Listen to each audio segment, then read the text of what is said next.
Big boss Malayalam season 8 ഇന്ത്യയിൽ ഒരുപാട് ലാംഗ്വേജസിൽ നമുക്ക് ഈ ബിഗ് ബോസ് കാണാം. പക്ഷേ മലയാളത്തിന് എന്തോ ഒരു പ്രത്യേകതയുണ്ട്. ഞാനൊരു മലയാളി ആയതുകൊണ്ട് അല്ലെങ്കിൽ നമ്മളൊക്കെ മലയാളികളായതുകൊണ്ട് നമുക്ക് തോന്നുന്നതാകാം എന്ന് വേണമെങ്കിൽ പറയാം.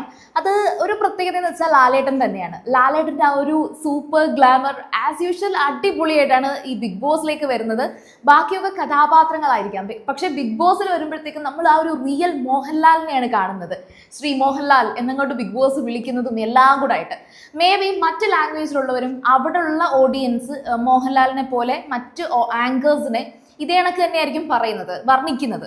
പക്ഷേ അതിലും വലിയൊരു പ്രത്യേകത ബിഗ് ബോസ് സീസൺ 8 മലയാളത്തിൽ വരാൻ പോവുകയാണ്. അതായത് ബിഗ് ബോസിനോട് മുന്നോടിയായിട്ട് മറ്റൊരു ഷോ, അതിനു വേണ്ടിയിട്ട് ഏഷ്യാനെറ്റ് മറ്റൊരു വേദി ഒരുക്കുകയാണ്. അത് വളരെ സാധാരണക്കാർക്ക്, ഇപ്പൊ നമ്മൾ ഇൻഫ്ലുവൻസേഴ്സ് അങ്ങനെ കുറേ കാറ്റഗറീസ് ഉണ്ട്. അവരൊക്കെ എന്ന് പറയുന്നത് ഒരുപാട് വീഡിയോസ് ഒക്കെ ചെയ്ത് റിയാക്ഷൻസ് ഒക്കെ ചെയ്തിട്ട് അങ്ങനെ ഫെയിം ആകുന്നവരാണ്. അതൊന്നുമല്ല. ബിഗ് ബോസ് എന്ന് പറയുന്നത് കൂടുതലും ടെലിവിഷൻ ഓഡിയൻസ് ആണ്. അങ്ങനെയുള്ള ടെലിവിഷൻ ഓഡിയൻസ് ഒക്കെ കുറച്ചധികം സോഷ്യൽ മീഡിയയിൽ നിന്നൊക്കെ വിട്ട് ടെലിവിഷൻ മാത്രം കണ്ട് അങ്ങനെ പോകുന്ന കുറച്ച് ആൾക്കാരാണ്. നമ്മുടെ അനീഷ് ടി എ ആണെങ്കിലും കഴിഞ്ഞ സീസണിൽ പുള്ളിക്കാരൻ വന്നെങ്കിലും ഒരു സോഷ്യൽ മീഡിയ ഫെയിം ഉള്ള ഒരാളേ ആയിരുന്നില്ല. സ്വന്തം പ്രൊഫൈലിൽ ലോക്ക് ചെയ്ത് വെച്ചിട്ടാണ് ഈ പറഞ്ഞ അനീഷ് ടി എ ബിഗ് ബോസിലേക്ക് പോലും വന്നത്. സോ അത്തരത്തിൽ വളരെ സാധാരണക്കാർക്കായിട്ട് ഒരു വലിയ മത്സരം, ബിഗ് ബോസ് അഗ്നി പരീക്ഷ. എന്താണ് അതിൻ്റെ ഡീറ്റെയിൽസ് എന്ന് അറിയാൻ എല്ലാവരും ഭയങ്കര കൗതുകത്തോടെ കാത്തിരിക്കുകയാണ്. ഈവൻ ഞാൻ തന്നെ ഇന്നലെ മൊത്തം ഇരുന്ന് സെർച്ച് ചെയ്തു എന്തൊക്കെയായിരിക്കും വരാനുള്ളതെന്നുള്ളത്. പക്ഷേ ജെനുവിൻലി അത് ഏഷ്യാനെറ്റിന്റെ ഒരു അനൗൺസ്മെന്റ് മാത്രമായിരുന്നു ഇന്നലെ ഉണ്ടായിരുന്നത്.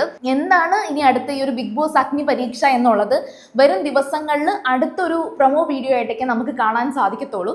ഏതായാലും ശരി, കാത്തിരുന്നോളൂ, നിങ്ങളത് അപ്ലൈ ചെയ്യുക. ഒരുപാട് പേര്, നിങ്ങൾ മാക്സിമം നിങ്ങൾക്ക് ആഗ്രഹം ഉണ്ടെങ്കിൽ ഒരു ഹെസിറ്റേഷനും വിചാരിക്കരുത്. അതായത് അയ്യോ വീട്ടുകാരെന്ത് പറയും, നാട്ടുകാരെന്ത് പറയും, ഇങ്ങനെയൊക്കെ പോയിട്ട് നമുക്ക് കിട്ടിയില്ലെങ്കിൽ നമ്മുടെ ആ ഒരു ടൈം വേസ്റ്റ് അല്ലേ. ഒന്നുമല്ല, ഒരു എക്സ്പീരിയൻസ് ആണ്. ഈ പറയുന്ന ഒരു ടിക്കറ്റ് ടു ഫെയിം എന്നാണ് അതിൻ്റെ ഒരു ടാഗ് ലൈൻ തന്നെ. അപ്പോൾ അത്തരത്തിലൊരു ടിക്കറ്റ് ടു ഫെയിം നിങ്ങൾക്കും അത് അർഹിക്കുന്നുണ്ട്. നിങ്ങളും അത് ട്രൈ ചെയ്യുക. മാത്രമല്ല, ഇത്തരത്തിലുള്ള എൻ്റർടൈൻമെൻറ്റ് എന്ന് പറയുന്നത് സത്യത്തിൽ ഇപ്പോൾ ടെലിവിഷൻ ആയിക്കോട്ടെ അല്ലെങ്കിൽ സോഷ്യൽ മീഡിയ ആയിക്കോട്ടെ, അതിനൊരു പോസിറ്റീവ് സൈഡ് ഉണ്ട്. ആ ഒരു പോസിറ്റീവ് സൈഡ് നമ്മൾ എക്സ്പ്ലോർ ചെയ്യുകയാണെങ്കിൽ ശരിക്കും പറഞ്ഞാൽ ഇത് നമുക്ക് നല്ലൊരു മികച്ച രീതിയിൽ നമുക്ക് ഏൺ ചെയ്യാനായിക്കോട്ടെ, ഫിനാൻഷ്യലി ആയിക്കോട്ടെ അല്ലെങ്കിൽ സോഷ്യലി ആയിക്കോട്ടെ, നമ്മൾ കുറച്ചുകൂടെ ഒരു നല്ലൊരു ലെവലിലേക്ക് കൊണ്ടുപോകും. സോ ഞാൻ നിങ്ങളുടെ അടുത്ത് അങ്ങോട്ടേക്ക് തന്നെ പറയുകയാണ്, ഇത് നിങ്ങൾ നന്നായിട്ട് യൂസ് ചെയ്യുക. ഇപ്പം ജെൻസി അല്ലെങ്കിൽ 90s ആൾക്കാർ മാത്രമല്ല, നല്ല ഏജ് ഉള്ളവരും ഒരു 80s 70s ഉള്ള കുറച്ച് ഏജ് ആയിട്ടുള്ള മുതിർന്നവർ വരെ ഇതിന് അപ്ലൈ ചെയ്യുക. മക്കളൊക്കെ ഉണ്ടെങ്കിൽ അമ്മമാരോ അച്ഛന്മാരോ ഒക്കെ ഉണ്ടെങ്കിൽ നിങ്ങളൊക്കെ ഒന്ന് ആ മക്കളെ കൊണ്ടുവന്ന് അപ്ലൈ ചെയ്യിപ്പിക്കുക. നിങ്ങൾക്കും പോവാം, റെഡിയാണ്. അല്ലാതെ മക്കളെ മാത്രം പറഞ്ഞു വിടരുത്. സോ എനിവേ, നമ്മുടെ ഇപ്പോഴത്തെ ഇന്നലത്തെ വന്ന അനൗൺസ്മെന്റിന്റെ കുറച്ച് ഡീറ്റെയിൽസ് ഞാൻ പറയുകയാണെങ്കിൽ, ഇപ്പോൾ ലാലേട്ടൻ ആദ്യം തന്നെ ഡ്രസ്സൊക്കെ അയൺ ചെയ്തുകൊണ്ടാണ് പറയുന്നത്. അതിൻ്റെ അർത്ഥം എല്ലാം തേച്ച് പാക്ക് ചെയ്ത് പോകാൻ പോവുകയാണ്. ഇങ്ങോട്ടേക്ക്, നമ്മുടെ ചെന്നൈയിലുള്ള ബിഗ് ബോസ് സീസൺ 8 നമ്മുടെ വീട്ടിലേക്ക്, ബിഗ് ബോസിൻ്റെ വീട്ടിലേക്ക്. അപ്പോൾ ആ ഒരു സീൻ തന്നെ സ്റ്റാർട്ടിങ് കൊടുത്തപ്പോൾ തന്നെ ഞാൻ ആലോചിച്ച്, പൂക്കളൊക്കെ ഉള്ള നല്ല ഉടുപ്പുകളാണല്ലോ ഈ വട്ടവും നമ്മൾ സീസൺ 8 സെലക്ട് ചെയ്യുന്നത് എന്ന്. അതിനൊപ്പം തന്നെ പുള്ളിക്കാരൻ പറയുന്നൊരു കാര്യം എന്ന് വെച്ചാൽ, എല്ലാ സീസണും ഈ പറയുന്ന കുറച്ചധികം ഫേമസ് ഒക്കെ ആയിട്ടുള്ള ആൾക്കാർക്കായിരിക്കും. പക്ഷേ ഇത്തവണ കുറച്ച് നിരവധി എടുത്തു പറയുന്നുണ്ട്, സാധാരണക്കാരെയാണ് ഇൻവൈറ്റ് ചെയ്യുന്നത്. അതിനു വേണ്ടിയിട്ട് ഒരു അഗ്നി പരീക്ഷ, അതിന് ഒരു ഷോയിലൂടെ, അതായത് ബിഗ് ബോസ് അല്ലാതെ മറ്റൊരു ഷോയിലൂടെ ഒരു വേദി ഒരുക്കുകയാണ്.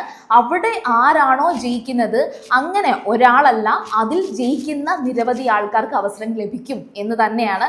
സോ ബിഗ് ബോസ് സീസൺ 8 നമ്മൾ ഈ പറയുന്ന ഒരു കൂട്ടം സാധാരണക്കാരും ഒരു കൂട്ടം ഫെയിം ഉള്ളവരും തമ്മിലായിരിക്കും. സോ നമുക്ക് എന്തായാലും കാത്തിരിക്കാം.